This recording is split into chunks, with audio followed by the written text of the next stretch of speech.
Hi hello అందరికీ welcome to my channel NVS creative family. మనం నేర్చుకునే సబ్జెక్ట్ ఈరోజు ఆస్పిక్యాష్ అండి. ఆస్పిక్యాష్ ఎస్బీఐ జనరల్ ఇన్సూరెన్స్ అండి. ఆస్పిక్యాష్ అంటే ఏంటంటే మనం ఏదైతే హాస్పిటలైజ్డ్ అయిన తర్వాత ఇన్సూరెన్స్ ఇన్సూరెన్స్ అని ఉంటుంది, లేకపోతే బీమా పాలసీ అని ఉంటుంది. సో దానికి చిన్న మొత్తంలో ఆస్పిక్యాష్ అని చెప్పేసి డైలీ వైజ్గా ఎంతో కొంత రిటర్న్ మనం పెట్టిన దానికి మళ్ళీ రిటర్న్ వచ్చే విధంగా ఎస్బీఐ జనరల్ నుంచి పాలసీ సిద్ధం చేశారు. దానికి సంబంధించిన లాగిన్ అండ్ పాలసీ ఎలా చేయాలో ఈరోజు మనం తెలుసుకుందాము. సో టైం వేస్ట్ చేయకుండా వీడియో స్టార్ట్ చేద్దాం. వీడియో స్టార్ట్ చేసే ముందు మనకు చిన్న రిక్వెస్ట్. ఫస్ట్ టైం నా వీడియో చూస్తున్నట్టయితే ఛానల్ని సబ్స్క్రైబ్ చేయండి, అలాగే బెల్ ఐకాన్ పై క్లిక్ చేయండి. ఎందుకంటే నేను చేసే వీడియోలు ముందుగా నోటిఫికేషన్ మీకు అందుతుంది. అలాగే ఈ వీడియో చూసిన తర్వాత మీకు నచ్చినట్టయితే వీడియోని లైక్ చేయండి, షేర్ చేయండి, మరియు మీ ఫ్రెండ్స్తో మీ ఓన్ గ్రూప్లలో షేర్ చేసుకోండి. సో పదండి మరి వీడియోని స్టార్ట్ చేద్దాం. సో ఆల్రెడీ నేను గూగుల్ ఓపెన్ చేసుకున్నాను. గూగుల్లో కాకుండా వేరే వెబ్సైట్ కూడా ఓపెన్ చేసుకోవచ్చు, ఆస్పిక్యాష్ చేసుకోవచ్చు. సో ఆస్పిక్యాష్ చేసుకోవాలంటే ముందుగా దానికి సంబంధించిన లింక్ ఉండాలండి. ఆ లింక్ని ఆల్రెడీ బుక్ మార్క్స్లో పెట్టుకున్నాను. ఫినాట్ ఇన్సూరెన్స్ అని చెప్పేసి ఉంటుంది. సో ఇక్కడ ఫస్ట్ నేను ఆల్రెడీ లాగిన్ క్రియేట్ చేసి పెట్టుకున్నాను. ఒకవేళ మీరు కొత్తగా మొట్టమొదటిగా లాగిన్ కావాలనుకుంటే కనుక చేంజ్ ఆర్ ఫార్గెట్ పాస్వర్డ్ ఉంది కదా, దానిపైన క్లిక్ చేసుకోవాలి. క్లిక్ చేసుకున్న తర్వాత ఇక్కడ మీకు ఏదైతే నెంబర్ ఉందో మీ సిఎస్పి ఐడికి ఏదైతే లాగిన్కి రిజిస్టర్డ్ నెంబర్ ఇచ్చారో మొబైల్ నెంబర్, దాన్ని ఎంటర్ చేసుకోవాలి. ఎంటర్ చేసుకున్న తర్వాత న్యూ పాస్వర్డ్ కొట్టుకోవాలి. New password and confirm password కొట్టుకున్న తర్వాత అప్డేట్ పాస్వర్డ్ వస్తుంది. అప్డేట్ పాస్వర్డ్ వచ్చిన తర్వాత మీ ఫోన్కి ఏదైతే మీ రిజిస్టర్డ్ మొబైల్ నెంబర్ ఉందో ఆ మొబైల్ నెంబర్కి ఓటీపీ వస్తుంది. ఓటీపీ ఎంటర్ చేసిన తర్వాత మీకు పాస్వర్డ్ చేంజ్ అయిపోతుంది. సో నేను ఆల్రెడీ పాస్వర్డ్ చేంజ్ చేసుకున్నాను కాబట్టి మీకు ఇక్కడ నేను చూపించలేకపోతున్నాను. సో ఫస్ట్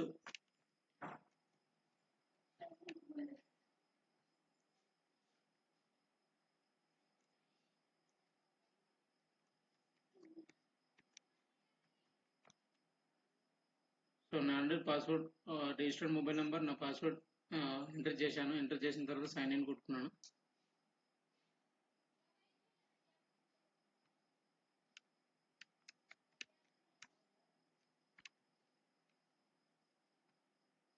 సైన్ ఇన్ చేశాను. సైన్ ఇన్ చేసిన తర్వాత ఇంటర్ఫేస్ ఇలా ఉంటుందండి. సో ఇక్కడ ఎస్బీఐ క్యాష్ బ్రాంజ్ అని చెప్పేసి దీనిలో 2 పాలసీస్ ఇచ్చారు. ఒకటి బ్రాంజ్ అని చెప్పేసి, ఒకటి గోల్డ్ అని చెప్పేసి. బ్రాంజ్ ఎంటర్ చేయగానే మనకి ఇక్కడ కింద 399 చూపిస్తుంది. సో 399లో బెనిఫిట్ ఏంటంటే సమ్ ఇన్సూర్డ్ అంటే పర్ డే వచ్చేసి మనకు 1000 రూపీస్ ఇస్తారు. నార్మల్గా నార్మల్గా నార్మల్ వార్డులో ఉంటే కనుక మనకు పర్ డే 1000 రూపాయలు ఇస్తారు.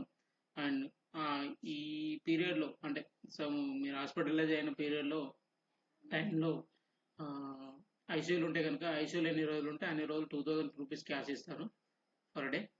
సో ఇప్పుడు గోల్డ్ చూపిస్తాను. గోల్డ్ చూపిస్తే మనకు అమౌంట్ ప్రీమియం పెరుగుతుంది ఇక్కడ 799 అని. సో 799 అయిపోయిన తర్వాత మనకి ఇన్సూర్డ్ వచ్చేసి పర్ డే 2000 ఇస్తారు. అదే హాస్పిటలైజ్ టైంలో ఐసీయూలు ఉంటే కనుక 4000 ఇస్తారు. సో నేను ఫస్ట్ బ్రాంజ్ చూపిస్తాను మీకు. బ్రాంచ్ సెలెక్ట్ చేయగానే 399 చూపిస్తుంది. సో ఇక్కడ నేను కస్టమర్ది కాకుండా నాదే ఓన్గా ఇస్తాను మీకు. నా పేరే చూపిస్తాను మీకు.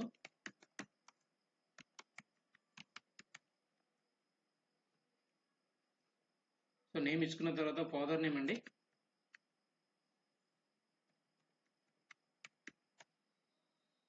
So gender male. So date of birth వచ్చేసి నా డేట్ ఆఫ్ బర్త్ ఎంటర్ చేసుకుంటాను ఇక్కడ.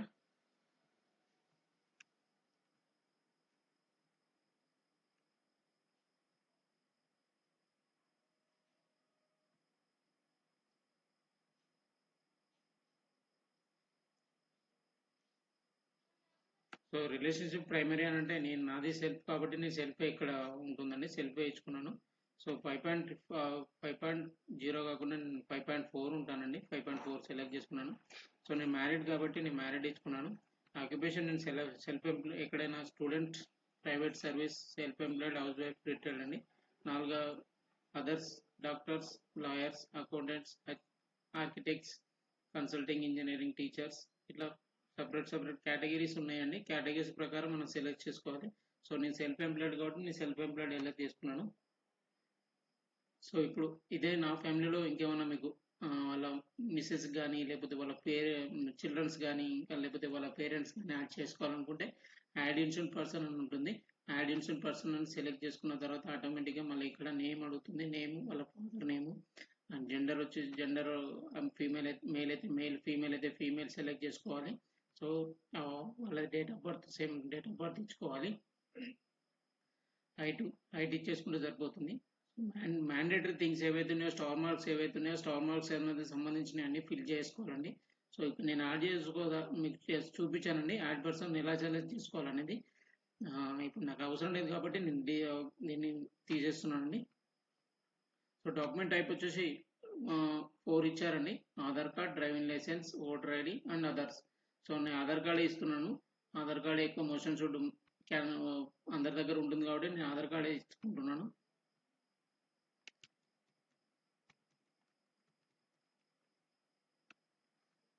సో మొబైల్ నెంబర్ ఇస్తున్నాను. సో ఇక్కడ స్టార్ మార్క్, ఈమెయిల్కి స్టార్ మార్క్ లేదు కదా, ఈమెయిల్ అవాయిడ్ చేస్తున్నాను, ఈమెయిల్ ఇవ్వకుండా. సో ఇక్కడ does any person to be insured had old health insurance, critical illness insurance policies.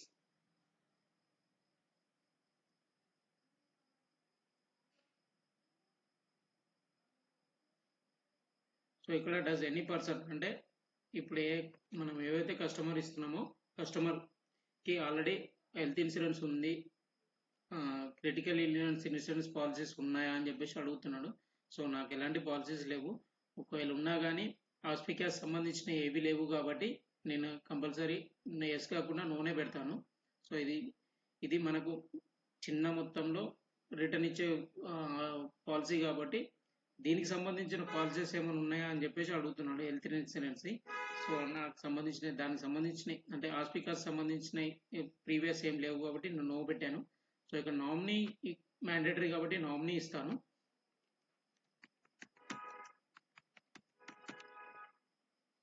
So నామినీకి సంబంధించిన డేట్ ఆఫ్ బర్త్ ఉంది.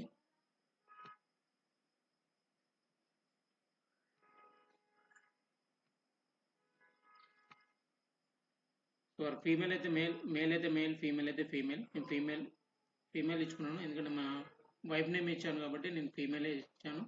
అండ్ రిలేషన్ వచ్చేసి స్పౌస్ అండి, స్పౌస్ ఇచ్చాను. పాలసీ టెన్యూర్ 12 months అని చెప్పేస్తుంది, అంటే 1 year వ్యాలిడిటీ ఉంటుంది ఇది. సో అడ్రస్ ఇస్తాను.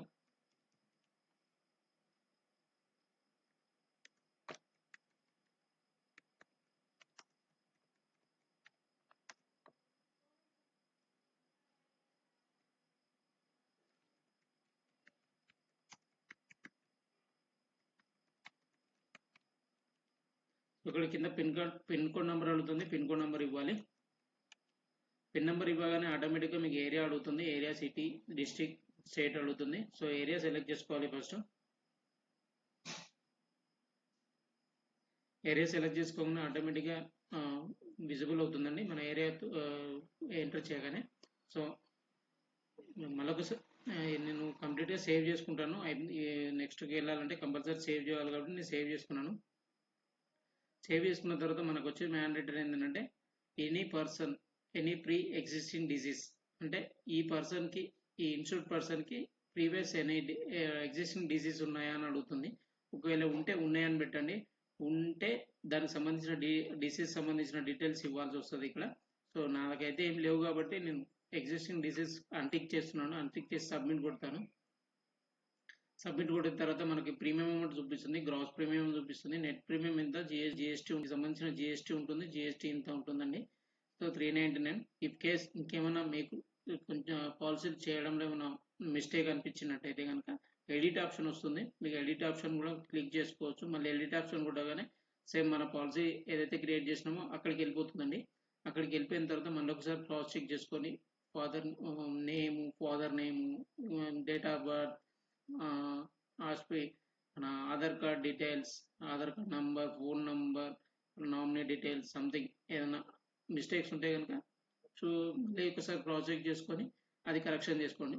సో ఇక్కడ నేను ఏరియా అడ్రస్ ఏదైతే ఉందో ఆ అడ్రస్లో చిన్న మిస్టేక్ జరిగింది, దాన్ని కరెక్ట్ చేసుకుంటున్నాను. సో కరెక్ట్ చేసుకున్న తర్వాత అప్డేట్ కొట్టానండి. సో అప్డేట్ కొట్టిన తర్వాత మళ్ళీ నాకు ప్రీ డిసీజ్కి సంబంధించిన అడుగుతుంది. సో నాకు అవి ఏం లేవు కాబట్టి నేను సబ్మిట్ నేరుగా డైరెక్ట్ సబ్మిట్ కొట్టాను. సో ఇక్కడ ఇప్పుడు మళ్ళీ ఎడిట్ ఆప్షన్ ఏమో అవసరం లేదు కాబట్టి నేను డైరెక్ట్ పేమెంట్కి వెళ్ళిపోతాను. పేమెంట్ వెళ్ళాక మనకు ఓటీపీ కన్ఫర్మేషన్ ఓటీపీ వస్తుంది. ఏదైతే మనం మొబైల్ నెంబర్ ఇచ్చామో మొబైల్ నెంబర్కి ఓటీపీ వెళ్ళిపోతుందండి. ఆ ఓటీపీ కన్ఫర్మేషన్ చేయాలి. ఆల్రెడీ నాకు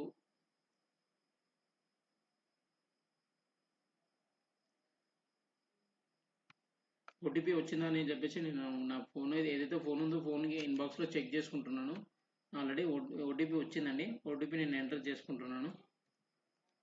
ఎంటర్ చేసుకున్న తర్వాత వెరిఫై కొట్టాను.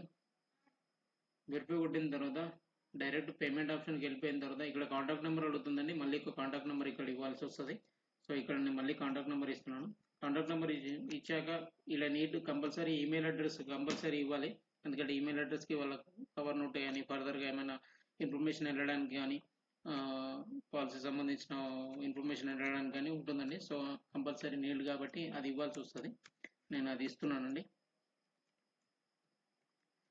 మెయిల్ ఐడి ఇచ్చుకుంటున్నాను. సో ఇక్కడ ఫోర్ పేమెంట్స్ వచ్చాయండి. Select of the payment method వచ్చేసి credit card or debit card, net banking or wallet or UPI అండి. సో వాలెట్కి సంబంధించిన ఇంకా ఏమీ అప్డేట్స్ లేవు కాబట్టి నేను వాలెట్ ఇప్పుడు చూపించట్లేదు. సో ఫస్ట్ నాకు క్రెడిట్ కార్డ్ సంబంధించింది ఆర్ యూపీఐకి సంబంధించింది చూపిస్తున్నాను. సో ఫస్ట్ నేరుగా నాకు ప్రీవియస్ పేమెంట్స్ అన్ని నేను credit card or debit card చేశాను కాబట్టి నేను క్రెడిట్ కార్డ్ డెబిట్ కార్డ్ సంబంధించి నేను చేస్తున్నాను. సో డెబిట్ కార్డ్ సెలెక్ట్ చేసుకున్న తర్వాత నేను కార్డ్ డీటెయిల్స్ ఇస్తున్నాను. కార్డ్ డీటెయిల్స్ ఇచ్చిన తర్వాత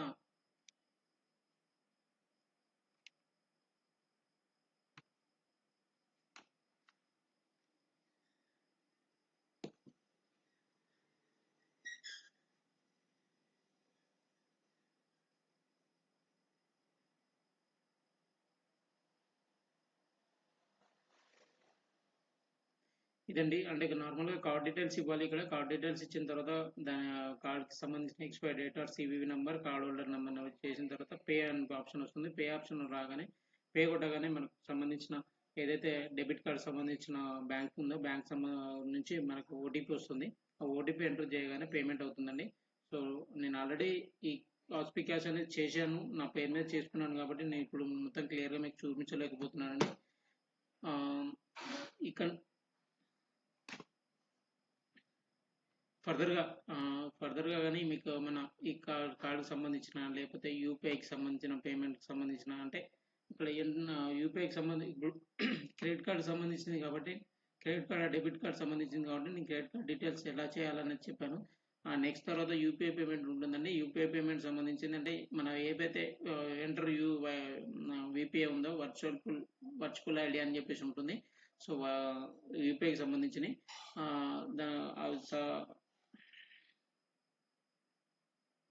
యూపీఐ ఐడి మనకి ఇక్కడ ఎంటర్ చేసి పే చేయగానే డైరెక్ట్గా మన ఏదైతే యూపీఐ ఐడి వాలెట్ ఉందో వాలెట్కి నోటిఫికేషన్ వెళ్తుంది. ఆ నోటిఫికేషన్లో మనం ఓకే చేయగానే ఆటోమేటిక్గా పేమెంట్ అయ్యి మనకు పాలసీ కవర్ నోట్ అనేది జనరేట్ అవుతుంది.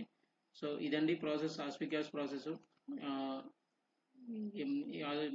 ఆస్పి క్యాష్ ప్రాసెస్ నచ్చినట్టయితే లైక్ చేయండి, షేర్ చేయండి. థ్యాంక్ యూ అండి. Thank you very much.